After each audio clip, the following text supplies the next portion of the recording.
Crypto की दुनिया, ये नए नए कॉइन्स आते कहाँ से हैं, कभी सोचा है?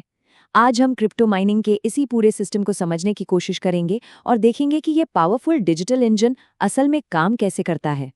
तो क्रिप्टो माइनिंग, ये नाम सुनते ही दिमाग में क्या आता है? शायद नए कॉइन्स बनाना है ना? पर क्या कहानी सिर्फ इतनी ही है? चलिए इसी सवाल से शुरू करते हैं और देखते हैं कि माइनिंग का असली मतलब क्या है। इसे समझने का सबसे आसान तरीका है एक ट्रांजैक्शन के सफर को देखना। तो चलिए एक कहानी की तरह समझते हैं कि जब कोई क्रिप्टो भेजता है तो पर्दे के पीछे होता क्या है। तो जब भी कोई क्रिप्टो ट्रांजैक्शन होता है ना, तो ये 4 मेन स्टेप्स होते हैं। सबसे पहले ट्रांजैक्शन को नेटवर्क पर भेजा जाता है।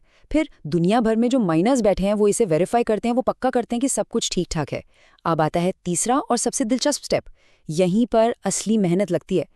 सारे माइनर्स एक बहुत ही मुश्किल मैथमेटिकल पजल को सॉल्व करने की रेस में लग जाते हैं, और आखिर में जो माइनर इस रेस को सबसे पहले जीतता है उसे मिलता है नाम।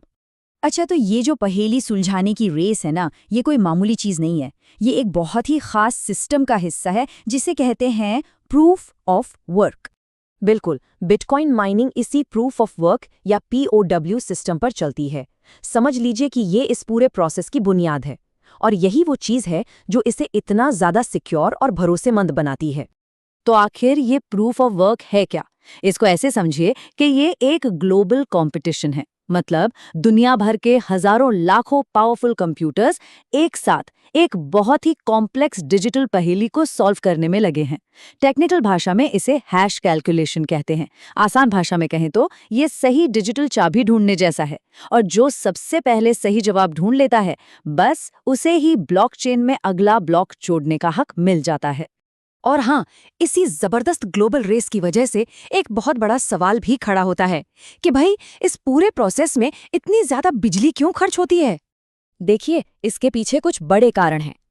पहला तो ये कि लाखों मशीनें एक ही वक्त पर एक दूसरे से मुकाबला कर रही होती हैं। दूसरा, ये कोई नॉर्मल कंप्यूटर्स नहीं हैं। इनके हाई स्पीड प्रोसेसर्स 24 घंटे सातों दिन बिना रुके चलते हैं। और सोचिए, इतनी सारी मशीनें जब चलेंगी तो गर्मी भी तो पैदा होगी। तो तीसरा कारण है इन मशीनों को ठंडा रखने के लिए लगने वाले बड़े बड़े कूलिंग सिस्टम्स। अब जरा इस चार्ट पर नजर डालिए। ये सच में सोचने पर मजबूर कर देता है। ये बिटकॉइन की सालाना बिजली की खपत की तुलना एक छोटे से देश की कुल खपत से कर रहा है। मतलब इससे आप अंदाजा लगा सकते हैं कि ये एनर्जी के मामले में कितना कितना बड़ा स्केल है। तो जाहिर सी बात है, मन में सवाल आता है कि आखिर इतनी एनर्जी खर्च करने का फायदा क्या है। इसका जवाब रिवॉर्ड और सिक्योरिटी के एक बहुत ही दिलचस्प साइकिल में छिपा है। ये सारी मेहनत और एनर्जी नेटवर्क को मजबूत और सुरक्षित बनाने के लिए है। देखिए, इसी की वजह से ब्लॉकचेन डिसेंट्रलाइज्ड रहता है। मतलब इस पर किसी एक का कंट्रोल नहीं होता। दूसरा, ये नेटवर्क को हैक होने से बचाता है, क्योंकि लाखों कंप्यूटर्स की ताकत को एक साथ तोड़ना लगभग नामुमकिन है। और सबसे जरूरी बात, ये हर ट्रांजैक्शन को कंफर्म करता है ताकि कोई धोखाधड़ी ना हो सके। तो आसान शब्दों में कहें तो माइनिंग किसी भी क्रिप्टो नेटवर्क की सिक्योरिटी की रीढ़ की हड्डी है। यही वो बैकबोन है जो पूरे सिस्टम को मजबूत और भरोसेमंद बनाकर रखता है। और अब सवाल ये कि माइनर्स इतनी मेहनत करते क्यों हैं? जाहिर है, अपने रिवॉर्ड के लिए। ये नाम 2 चीजों से मिलकर बनता है। एक तो बिल्कुल नए बने हुए कॉइन्स, और दूसरा उस ब्लॉक के अंदर जितने भी ट्रांजैक्शंस हैं उनकी फीस। यही वो इंसेंटिव है जो उन्हें नेटवर्क को सिक्योर रखने के लिए मोटिवेट करता है। ठीक है, तो अब तक हमने समझा कि माइनिंग कैसे काम करती है और ये इतनी जरूरी क्यों है। पर अब जरा आगे की बात करते हैं। देखते हैं कि माइनिंग का भविष्य कैसा होने वाला है। एक बहुत बड़ा बदलाव जो आजकल चर्चा में है, वो है प्रूफ ऑफ स्टेक या POS। देखिए, प्रूफ ऑफ वर्क जो है वो माइनिंग पर आधारित है, जैसा कि बिटकॉइन में होता है। दूसरी तरफ प्रूफ ऑफ स्टेक स्टेकिंग पर बेस्ड है। इथीरियम जैसा बड़ा नेटवर्क भी अब इस पर स्विच कर चुका है। इसे ज्यादा एनर्जी एफिशिएंट माना जाता है। क्यों? क्योंकि इसमें वो कंप्यूटर्स की जबरदस्त रेस नहीं होती, बल्कि यहाँ वेरीफायर्स को उनके स्टेक किए गए यानी कि लॉक किए गए कॉइन्स के आधार पर चुना जाता है।